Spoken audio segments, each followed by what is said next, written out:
ನಮಸ್ಕಾರ. First tube ನ ಮತ್ತೊಂದು ವಿಡಿಯೋಗೆ ಸ್ವಾಗತ.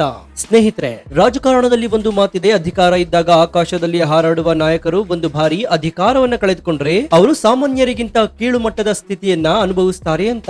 ಇಷ್ಟು ವರ್ಷಗಳ ಕಾಲ ಪಶ್ಚಿಮ ಬಂಗಾಳವನ್ನ ತನ್ನ ಸರ್ವಾಧಿಕಾರದ ಹಿಡಿತದಲ್ಲಿಟ್ಕೊಂಡು ನಾನು ಹೇಳಿದ್ದೆ ಕಾನೂನು ಎಂದು ಮೆರೆದಿದ್ದಂತಹ ಮಾಜಿ ಮುಖ್ಯಮಂತ್ರಿ ಮಮತಾ ಬ್ಯಾನರ್ಜಿ ಅವರ ಪರಿಸ್ಥಿತಿ ಈಗ ಅಕ್ಷರಶಃ ಅದೇ ಹಂತಕ್ಕೆ ತಲುಪಿದೆ. ಹೌದು, ಯಾವ ಮಮತಾ ಬ್ಯಾನರ್ಜಿ ಅವರು ದೇವಸ್ಥಾನಕ್ಕೆ ಹೋದ್ರೆ ಇಡೀ ದೇವಸ್ಥಾನವನ್ನೇ ಖಾಲಿ ಮಾಡಿಸಿ ದೇವರಿಗಿಂತ ತಾನೇ ದೊಡ್ಡವಳು ಎನ್ನುವಂತೆ ವಿಐಪಿ ಎಂಟ್ರಿಯನ್ನ ಪಡಿತಾ ಇದ್ರು. ಇಂದು ಅದೇ ಕಾಲಿಘಾಟ್ ಮಂದಿರದಲ್ಲಿ ಅವರಿಗೆ ಭಾರಿ ದೊಡ್ಡ ಮುಖಭಂಗವಾಗಿದೆ. ದೇವಸ್ಥಾನದ ಒಳಗೆ ಹೋಗಲು ಅವಕಾಶ ಸಿಗದೆ ಭಕ್ತರ ಸಾಲಿನಲ್ಲಿ ಸಾಮಾನ್ಯರಂತೆ ಗಂಟೆಗಟ್ಟಲೆ ಕಾಯುವಂತಹ ಪರಿಸ್ಥಿತಿ ಬೀದಿಗೆ ಎದುರಾಗಿದೆ. ನಮ್ಮ ಹಿರಿಯರು ಹೇಳುವ ಹಾಗೆ ಮಾಡಿದ್ದುಣ್ಣೋ ಮಾರಾಯ ಎನ್ನೋ ಗಾದೆ ಮಾತು ಈಗ ಬಂಗಾಳದಲ್ಲಿ ಅಕ್ಷರಶಃ ನಿಜವಾಗಿದೆ. ಅಷ್ಟಕ್ಕೂ ಕೋಲ್ಕತ್ತಾದ ಕಾಲಿಘಾಟ್ ಮಂದಿರದಲ್ಲಿ ಅಂದು ನಡೆದ ಭಾರಿ ದೊಡ್ಡ ಹೈಡ್ರಾಮಾ ಎಂಥದ್ದು. ದೀದಿಗೆ ವಿಐಪಿ ಎಂಟ್ರಿ ನಿರಾಕರಿಸಿದ ಆ ಕಾಣದ ಕೈಗಳು ಯಾವುವು? ಗರ್ಭಗುಡಿಯ ಹೊರಗೆ ದೀದಿ ನಿಂತಾಗ ಅಲ್ಲಿಗೆ ಬಂದ ನಮ್ಮ ಕರ್ನಾಟಕದ ಭಕ್ತರು ದೀದಿಗೆ ಕೊಟ್ಟ ರಿಯಾಕ್ಷನ್ ಏನು? ಇಡೀ ಸೋಷಿಯಲ್ ಮೀಡಿಯಾದಲ್ಲಿ ಕರ್ಮ ರಿಟರ್ನ್ಸ್ ಅಂತ ನೆಟ್ಟಿಗರು ದೀದಿಯನ್ನ ಗೇಲಿ ಮಾಡ್ತಾ ಇರೋದಾದ್ರೂ ಯಾಕೆ? ಬನ್ನಿ ಇವತ್ತಿನ ಎಕ್ಸ್ಕ್ಲೂಸಿವ್ ಡೀಟೇಲ್ ರಿಪೋರ್ಟ್ ನಲ್ಲಿ ಇಡೀ ದೇಶದ ರಾಜಕೀಯ ನಿದ್ದೆಗೆಡಿಸಿರುವ ಈ ಕಾಲಿ ಮಂದಿರದ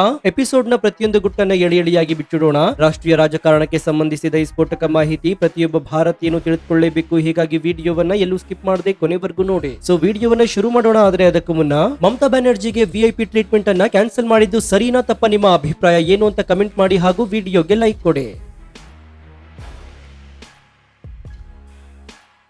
ಸ್ನೇಹಿತರೆ, ಈ ಭಾರಿ ದೊಡ್ಡ ರಾಜಕೀಯ ವಿವಾದದ ಅಸಲಿ ಕಥೆ ಶುರುವಾಗುವುದು ಕೋಲ್ಕತ್ತಾದ ಪ್ರಸಿದ್ಧ ಕಾಲಿಘಾಟ್ ಮಂದಿರದಿಂದ.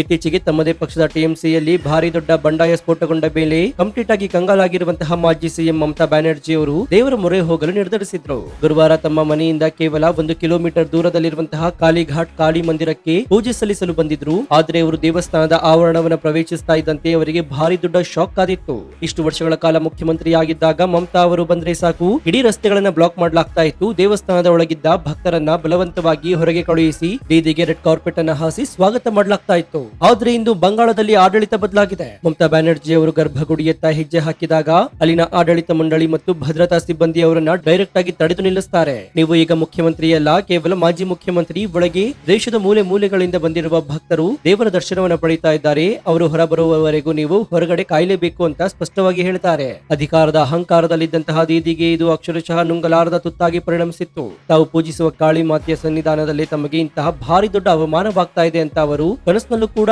ಊಹಿಸಿರಲಿಲ್ಲ.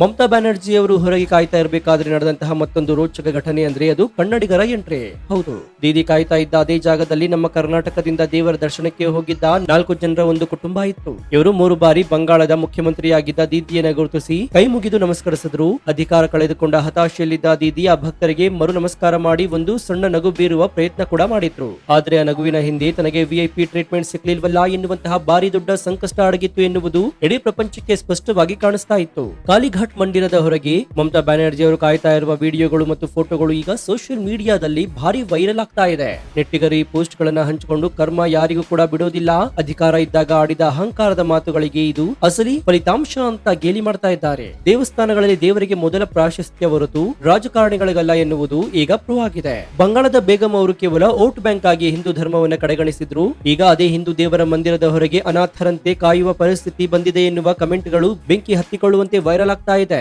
ಅಷ್ಟಕ್ಕೂ ಮಮತಾ ಬ್ಯಾನರ್ಜಿ ಅವರು ದಿಢೀರಂತ ಕಾಲಿ ಮಂದಿರಕ್ಕೆ ಬರಲು ಅಸಲಿ ಕಾರಣ ಭಕ್ತಿಯೆಲ್ಲ ಬದಲಾಗಿ ಅವರ ಪಕ್ಷದಲ್ಲಿ ಎದ್ದಿರುವಂತಹ ಭಾರಿ ದೊಡ್ಡ ರಾಜಕೀಯ ಬಿರುಗಾಳಿ. ಪಶ್ಚಿಮ ಬಂಗಾಳದಲ್ಲಿ ಇತ್ತೀಚೆಗೆ ನಡೆದ ಚುನಾವಣೆಯಲ್ಲಿ ಬಿಜೆಪಿ ಮತ್ತು ಸುವೇಂದು ಅಧಿಕಾರಿಯವರ ಕೈಯಲ್ಲಿ ಸೋತು ಅಧಿಕಾರ ಕಳೆದುಕೊಂಡ ಮೇಲೆ ಟಿಎಂಸಿ ಪಕ್ಷ ಅಕ್ಷರಶಃ ಇಬ್ಬಾಗವಾಗಿದೆ. ಮಮತಾ ಬ್ಯಾನರ್ಜಿ ಅವರ ಅಳಿಯ ಅಭಿಷೇಕ್ ಬ್ಯಾನರ್ಜಿ ಅವರ ಸರ್ವಾಧಿಕಾರವನ್ನ ಸಹಿಸಲಾರದೆ ಬರೋಬ್ಬರಿ 58 ಟಿಎಂಸಿ ಶಾಸಕರು ಬಂಡಾಯ ಎದ್ದಿದ್ದಾರೆ. ಕೃತಭ್ರಾತ ಬ್ಯಾನರ್ಜಿ ಎನ್ನುವ ನಾಯಕರನ್ನ ತಮ್ಮ ವಿರೋಧ ಪಕ್ಷದ ನಾಯಕ ಅಂತ ಘೋಷಣೆ ಮಾಡಿದ್ದಾರೆ. ತನ್ನ ಸ್ವಂತ ಪಕ್ಷವೇ ತನ್ನ ಕಣ್ಣೆದುರು ಈಗ ಒಡೆದು ಚುನೂರಾಗ್ತಾ ಇರೋದನ್ನ ಕಂಡು ಕಂಗಾಲಾಗಿರುವ ದೀದಿ ಈಗ ದೇವರ ಮೊರೆ ಹೋಗಿದ್ದಾರೆ. ಈ ದೇವಸ್ಥಾನಕ್ಕೆ ಭೇಟಿ ನೀಡುವ ಮೊದಲು ಮಮತಾ ಬ್ಯಾನರ್ಜಿ ಅವರು ತಮ್ಮ ಖಾಲಿಘಾಟ್ ನಿವಾಸದಲ್ಲಿ ಬಂಡಾಯ ಶಾಸಕರನ್ನ ಕರೆಸಿ ಒಂದು ಭಾರಿ ದೊಡ್ಡ ತುರ್ತು ಸಭೆಯನ್ನ ಮಾಡಿದ್ರು. ಹೇಗಾದ್ರೂ ಮಾಡಿ ಪಕ್ಷವನ್ನ ಉಳಿಸಿಕೊಳ್ಬೇಕು, ಅಭಿಷೇಕ್ ಬ್ಯಾನರ್ಜಿಯನ್ನ ಪಕ್ಕಕ್ಕಿಟ್ಟು ನಾನೇ ನಿಮ್ಮ ನಾಯಕಿಯಾಗಿ ಮುಂದುವರಿತೀನಿ, ದಯವಿಟ್ಟು ಪಕ್ಷ ಒಡಿಬೇಡಿ ಅಂತ ಶಾಸಕರಿಗೆ ದುಂಬಾಲು ಬಿದ್ದಿದ್ರು. ತನ್ನ ನಾಯಕತ್ವವನ್ನು ಪ್ರಶ್ನಿಸುವ ಎನಿಸುವ ಶಾಸಕರನ್ನ ಪಕ್ಷದಿಂದ ಕಿತ್ತು ಹಾಕಿದ್ದಂತಹ ನಾಯಕಿ ಇಂದು ಅದೇ ಶಾಸಕರ ಕಾಲು ಹಿಡಿಯುವ ಹಂತಕ್ಕೆ ತಲುಪಿದ್ದಾರೆ ಅಂದ್ರೆ ಬಂಗಾಳದಲ್ಲಿ ದೀದಿಯ ಸಾಮ್ರಾಜ್ಯ ಕಂಪ್ಲೀಟ್ ಆಗಿ ಧೂಳಿಪಟವಾಗಿದೆ ಎನ್ನುವುದು ಸೂರ್ಯ ಚಂದ್ರರಿರುವಷ್ಟೇ ಸತ್ಯ. ಇನ್ನು ಕಾಲಿಘಾಟ್ ಮಂದಿರದಲ್ಲಿ ದೀದಿಗೆ ವಿಐಪಿ ಎಂಟ್ರಿ ಕ್ಯಾನ್ಸಲ್ ಆಗಲು ಅತಿ ಮುಖ್ಯ ಕಾರಣ ಅಂದ್ರೆ ಈಗ ಬಂಗಾಳದಲ್ಲಿ ಇರುವುದು ಕಮಲಪಾಳ್ಯದ ಆಡಳಿತ ಅಂದ್ರೆ ಬಿಜೆಪಿ ಸರ್ಕಾರ. ಬಂಗಾಳದ ನೂತನ ಮುಖ್ಯಮಂತ್ರಿ ಸುವೇಂದು ಅಧಿಕಾರಿಯವರು ಅಧಿಕಾರ ವಹಿಸಿಕೊಂಡ ಮೊದಲ ದಿನವೇ ಸ್ಪಷ್ಟವಾಗಿ ಹೇಳಿದ್ದಾರೆ, ಬಂಗಾಳದಲ್ಲಿ ಇನ್ನು ಮುಂದೆ ಯಾವುದೇ ವಿಐಪಿ ಕಲ್ಚರ್ ಇರೋದಿಲ್ಲ, ಕಾನೂನಿನ ಮುಂದೆ ಎಲ್ಲರೂ ಕೂಡ ಸಮಾನರು, ದೇವಸ್ಥಾನಗಳು ಭಕ್ತರಿಗೆ ಸೇರಿದವು ಹೊರತು ರಾಜಕಾರಣಿಗಳ ಸ್ವತ್ತಲ್ಲ ಅಂತ ಖಡಕ್ ಆಗಿ ಆದೇಶವನ್ನು ಪಾಸ್ ಮಾಡಿದ್ದಾರೆ. ಈ ಆದೇಶದ ನೇರ ಪರಿಣಾಮವೇ ಇಂದು ಮಮತಾ ಬ್ಯಾನರ್ಜಿ ಅವರಿಗೆ ಕಾಳಿ ಮಂದಿರದಲ್ಲಿ ಆದಂತಹ ಈ ಭಾರಿ ದೊಡ್ಡ ಮುಖಭಂಗ. ಇನ್ನು ಸ್ನೇಹಿತರೆ, ಬಂಗಾಳದ ಜನತೆಗೆ ಕಾಳಿ ಮಾತೆಯ ಮೇಲೆ ಅಪಾರವಾದ ನಂಬಿಕೆ ಇದೆ. ಯಾರು ತಪ್ಪು ಮಾಡ್ತಾರೋ ಅವರಿಗೆ ಕಾಳಿ ಮಾತೆ ಖಂಡಿತವಾಗಿಯೂ ಕೂಡ ತಕ್ಕ ಶಿಕ್ಷೆಯನ್ನ ಕೊಡ್ತಾಳೆ ಎನ್ನುವಂತಹ ನಂಬಿಕೆ ಅವರದ್ದು. ಮಮತಾ ಬ್ಯಾನರ್ಜಿ ಅವರು ಅಧಿಕಾರದಲ್ಲಿದ್ದಾಗ ಮಾಡಿದ ಭ್ರಷ್ಟಾಚಾರಗಳು, ಟಿಎಂಸಿ ಗೂಂಡಾಗಳ ದಬ್ಬಾಳಿಕೆಗಳು ಮತ್ತು ಹಿಂದೂ ಹಬ್ಬಗಳಿಗೆ ಹಾಕ್ತಾ ಇದ್ದ ನಿರ್ಬಂಧಗಳು ಎಲ್ಲವೂ ಕೂಡ ಈಗ ಬೂಮ್ರಂಗ್ ನಂತೆ ಅವರ ವಿರುದ್ಧವೇ ತಿರುಗಿ ಹೊಡಿತಾ ಇದೆ. ಕಾಳಿ ಮಂದಿರದ ಹೊರಗೆ ದೀದಿ ಕಾಯ್ತಾ ಇರುವ ಒಂದೇ ಒಂದು ಚಿತ್ರಣ ಇಡೀ ಬಂಗಾಳದ ರಾಜಕಾರಣದ ಇತಿಹಾಸದಲ್ಲಿ ಅಹಂಕಾರದ ಪತನಕ್ಕೆ ಅತಿ ದೊಡ್ಡ ಸಾಕ್ಷಿಯಾಗಿ ಉಳಿದಿದೆ. ಇನ್ನು ಈ ಮೊದಲೇ ಹೇಳಿದಂತೆ ಟಿಎಂಸಿಲಿ ಇದೀಗ ಭಾರಿ ದೊಡ್ಡ ಕೋಲಾಹಲ ಹಬ್ಬಿದ್ದು ಪಕ್ಷದ 58 ಶಾಸಕರು ಬಂಡಾಯ ಎದ್ದ ತಕ್ಷಣವೇ ಮಮತಾ ಬ್ಯಾನರ್ಜಿ ಅವರು ಕಂಪ್ಲೀಟ್ ಆಗಿ ಅತಂತ್ರ ಸ್ಥಿತಿಗೆ ತಲುಪಿದ್ದಾರೆ. ಈ ಬಿಕ್ಕಟ್ಟಿನಿಂದ ಹೊರಬರಲು ತಮ್ಮ ಆಪ್ತ ಲೀಗಲ್ ಅಡ್ವೈಸರ್ ಗಳನ್ನ ಮತ್ತು ಸುಪ್ರೀಂ ಕೋರ್ಟ್ ನ ಕೆಲವು ಘಟಾನುಘಟಿ ವಕೀಲರನ್ನ ತಮ್ಮ ಮನೆಗೆ ಕರೆಸಿಕೊಂಡಿದ್ದಾರೆ. ಆ ಸಭೆಯಲ್ಲಿ ಮಮತಾ ಬ್ಯಾನರ್ಜಿ ಅವರ ಮುಖದಲ್ಲಿ ಇದ್ದದ್ದು ಕೇವಲ ಅಧಿಕಾರ ಕಳೆದುಕೊಂಡ ಹತಾಶೆ ಮಾತ್ರವಲ್ಲ, ಬದಲಾಗಿ ತಾನು ಹುಟ್ಟು ಹಾಕಿದ ಪಕ್ಷವೇ ತನ್ನ ಕೈ ತಪ್ಪಿ ಹೋಗ್ತಾ ಇದೆ ಎನ್ನುವ ಭಾರಿ ದೊಡ್ಡ ಆತಂಕ. ಈಗ ದೀದಿಗೆ ಎದುರಾಗಿರುವ ಅತಿ ದೊಡ್ಡ ಕರ್ಮದ ಫಲ ಅಂತಂದ್ರೆ ಅವರು ಇಷ್ಟು ವರ್ಷಗಳ ಕಾಲ ಕೇಂದ್ರ ಚುನಾವಣಾ ಆಯೋಗದ ವಿರುದ್ಧ ಮಾಡಿರುವಂತಹ ಹೋರಾಟಗಳು.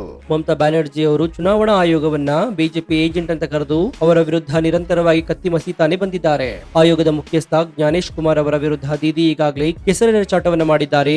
ಈಗ ಅದೇ ಚುನಾವಣಾ ಆಯೋಗದ ಮುಂದೆ ಹೋಗಿ ನ್ಯಾಯ ಕೊಡಿ ಅಂತ ಬೇಡಿಕೊಳ್ಳುವಂತಹ ಕರ್ಮ ದೀದಿಗೆ ಒದಗಿ ಬಂದಿದೆ. ನಾನು ಯಾರ ವಿರುದ್ಧವೂ ಹೋರಾಟ ಮಾಡಿದ್ದೇನೋ ಅವರು ಈಗ ನನ್ನ ಪರವಾಗಿ ಯಾಕೆ ನಿಲ್ತಾರೆ ಎನ್ನುವ ಭಾರಿ ದೊಡ್ಡ ಭಯ ದೀದಿಯಲ್ಲಿ ಕಾಡ್ತಾ ಇದೆ. ಚುನಾವಣಾ ಅಧಿಕಾರಿಗಳು ಈಗ ಕಾನೂನಿನ ಚೌಕಟ್ಟಿನಲ್ಲಿ ದೀದಿಗೆ ಸರಿಯಾಗಿ ಗುದ್ದನ್ನ ಕೊಡ್ತಾ ಇದ್ದಾರೆ. ಮಮತಾ ಬ್ಯಾನರ್ಜಿ ಅವರು ತಾವು ಅಧಿಕಾರದಲ್ಲಿದ್ದಾಗ ಅಹಂಕಾರದಿಂದ ಸಂವಿಧಾನಿಕ ಸಂಸ್ಥೆಗಳನ್ನ, ಕೋರ್ಟ್ಗಳನ್ನ ಮತ್ತು ಚುನಾವಣಾ ಆಯೋಗವನ್ನ ಕಡೆಗಣಿಸಿದ್ರು. ತಾನು ಹೇಳಿದ್ದೇ ಕಾನೂನು ಅಂತ ಮೆರೆದಿದ್ರು. ಆದ್ರೆ ಇಂದು ಅಧಿಕಾರ ಕೈ ತಪ್ಪಿದ್ದರ ಮೇಲೆ, ಸ್ವಂತ ಪಕ್ಷವೇ ಇಬ್ಬಾಗವಾದ ಮೇಲೆ ಅವರಿಗೆ ಅದೇ ಸಂವಿಧಾನಿಕ ಸಂಸ್ಥೆಗಳ ನೆರವು ಬೇಕಾಗಿದೆ. ಭ್ರಷ್ಟಾಚಾರ ಮತ್ತು ಅಧಿಕಾರದ ದುರ್ಬಳಕೆ ಮಾಡಿದ ಯಾರಿಗೂ ಕೂಡ ಈ ನೆಲದಲ್ಲಿ ರಾಜಕೀಯವಾಗಿ ಉಳಿಗಾಲವಿಲ್ಲ ಎನ್ನುವುದನ್ನ ಭಾರತದ ಇತಿಹಾಸ ಪದೇ ಪದೇ ಸಾಬೀತುಪಡಿಸಿದೆ. ಪಶ್ಚಿಮ ಬಂಗಾಳದ ರಾಜಕೀಯದ ಮೊಗಸಾಲಿಯಲ್ಲಿ ಈಗ ಕೇವಲ ಬೀದಿ ಹೋರಾಟಗಳು ಮಾತ್ರವಲ್ಲ, ಕೋರ್ಟ್ ಹಾಲ್ ನಲ್ಲೂ ಕೂಡ ಭಾರಿ ದೊಡ್ಡ ಹೈ ವೋಲ್ಟೇಜ್ ಡ್ರಾಮಾ ಕೂಡ ಶುರುವಾಗಿದೆ. ಮುಂಬರುವ ದಿನಗಳಲ್ಲಿ ಮಮತಾ ಬ್ಯಾನರ್ಜಿ ಅವರ ಲೀಗಲ್ ಟೀಮ್ ಯಾವ ರೀತಿಯ ಪಿಟಿಷನ್ ಗಳನ್ನ ಫೈಲ್ ಮಾಡ್ತಾರೆ, ಅದಕ್ಕೆ ಋತಬ್ರಾತ ಬ್ಯಾನರ್ಜಿ ಪರ ವಕೀಲರು ಯಾವ ರೀತಿಯ ಕೌಂಟರ್ ಅನ್ನ ಕೊಡ್ತಾರೆ ಎನ್ನುವುದನ್ನ ಭಾರಿ ದೊಡ್ಡ ಕುತೂಹಲವನ್ನ ಕೆರಳಿಸಿದೆ.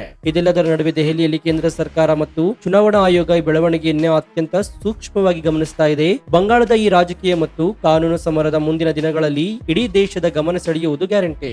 ಸದ್ಯದ ಪರಿಸ್ಥಿತಿಯನ್ನು ನೋಡಿದ್ರೆ ಮಮತಾ ಬ್ಯಾನರ್ಜಿ ಅವರ ಮುಂದಿರುವ ಎಲ್ಲಾ ದಾರಿಗಳು ಕಂಪ್ಲೀಟ್ ಆಗಿ ಬ್ಲಾಕ್ ಆಗಿವೆ. ಶಾಸಕರು ಕೈಕೊಟ್ಟಿದ್ದಾರೆ, ಕೋರ್ಟ್ ನಲ್ಲಿ ಹಿನ್ನಡೆಯಾಗುವ ಸಾಧ್ಯತೆ ಇದೆ, ಚುನಾವಣಾ ಆಯೋಗದ ಬೆಂಬಲ ಸಿಗುವುದು ಕಷ್ಟವಾಗಿದೆ. ಇದೆಲ್ಲರ ಜೊತೆಗೆ ಕೇಂದ್ರ ತನಿಖಾ ಸಂಸ್ಥೆಗಳು ಭಾರಿ ದೊಡ್ಡ ಕಂಗಾವಲು ಬೇರೆ ಕೂಡ ಇದೆ. ಈ ಎಲ್ಲಾ ಚಕ್ರವ್ಯೂಹದಿಂದ ದೀದಿ ಹೊರ ಬರುವುದು ಅಸಾಧ್ಯವಾದ ಮಾತು ಅಂತಿದ್ದಾರೆ ರಾಜಕೀಯ ಪಂಡಿತರು. ಇದು ಮಮತಾ ಬ್ಯಾನರ್ಜಿ ಅವರ ರಾಜಕೀಯ ಭವಿಷ್ಯದ ಕಂಪ್ಲೀಟ್ ಶೂನ್ಯಾವಸ್ಥೆಯನ್ನ ತೋರಿಸ್ತಾ ಇದೆ.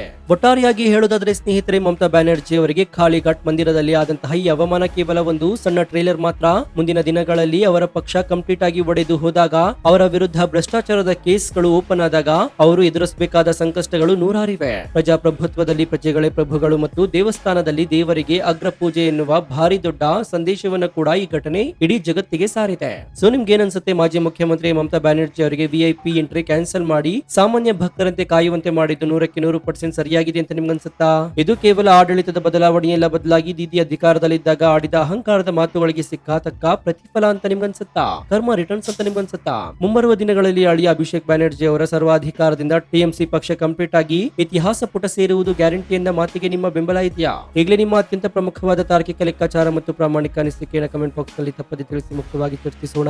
ಭಾರತ ರಾಷ್ಟ್ರೀಯ ರಾಜಕಾರಣ ಮತ್ತು ಸಂವಿಧಾನಿಕ ವ್ಯವಸ್ಥೆಯನ್ನು ಎತ್ತಿ ಹಿಡಿಯುವ ಈ ಸ್ಫೋಟಕ ರಿಪೋರ್ಟ್ ಇಡೀ ದೇಶಕ್ಕೆ ತಲುಪುವಂತೆ ಹೆಮ್ಮೆಯಿಂದ ವಿಡಿಯೋವನ್ನು ನಿಮ್ಮ ವಾಟ್ಸ್ಆಪ್, ಫೇಸ್ಬುಕ್ ಗ್ರೂಪ್ ಗಳಲ್ಲಿ ಮರೆಯದೆ ಶೇರ್ ಮಾಡಿ. ಇದೇ ರೀತಿ ರಾಜಕೀಯ ವಿಶ್ಲೇಷಣೆಗಳು, ರಾಷ್ಟ್ರೀಯ ಭದ್ರತೆ ಮತ್ತು ಜಿಯೋ ಪೊಲಿಟಿಕ್ಸ್ ನ ನಿಷ್ಪಕ್ಷಪಾತ, ತ್ವರಿತ ಮತ್ತು ಅತ್ಯಂತ ಡೀಟೇಲ್ ಆದ ರಿಪೋರ್ಟ್ ಗಳಿಗಾಗಿ ನಿಮ್ಮ ನೆಚ್ಚಿನ ಫಸ್ಟ್ ಟ್ಯೂಬ್ ಯೂಟ್ಯೂಬ್ ಚಾನಲ್ ಅನ್ನು ಈಗಲೇ ಸಬ್ಸ್ಕ್ರೈಬ್ ಮಾಡಿಕೊಂಡು ಪಕ್ಕದಲ್ಲಿರುವಂತಹ ಬೆಲ್ ಐಕಾನ್ ಅನ್ನು ಪ್ರೆಸ್ ಮಾಡಿ. ಇದರಿಂದ ನಾವು ಹಾಕುವ ಹೊಸ ವಿಡಿಯೋಗಳ ನೋಟಿಫಿಕೇಶನ್ ಮೊದಲು ನಿಮಗೆ ಸಿಗುತ್ತೆ. ಮತ್ತೊಂದು ಸ್ಫೋಟಕ ರಾಜಕೀಯ ಷಡ್ಯಂತ್ರದ ವಿಡಿಯೋದೊಂದಿಗೆ ನಿಮ್ಮನ್ನ ಭೇಟಿಯಾಗ್ತೀನಿ. ಅಲ್ಲಿಯವರೆಗೂ ಎಚ್ಚರದಿಂದ ಇರಿ, ನಮ್ಮ ದೇಶದ ಸಂಸ್ಕೃತಿಯನ್ನು ಬೆಂಬಲಿಸಿ. ಇದಾಗಿತ್ತು ಈ ಕ್ಷಣದ ವಿಶೇಷ. ನೋಡ್ತಾ ಇರಿ ಫಸ್ಟ್ ಟ್ಯೂಬ್ ಕನ್ನಡ. ಧನ್ಯವಾದ.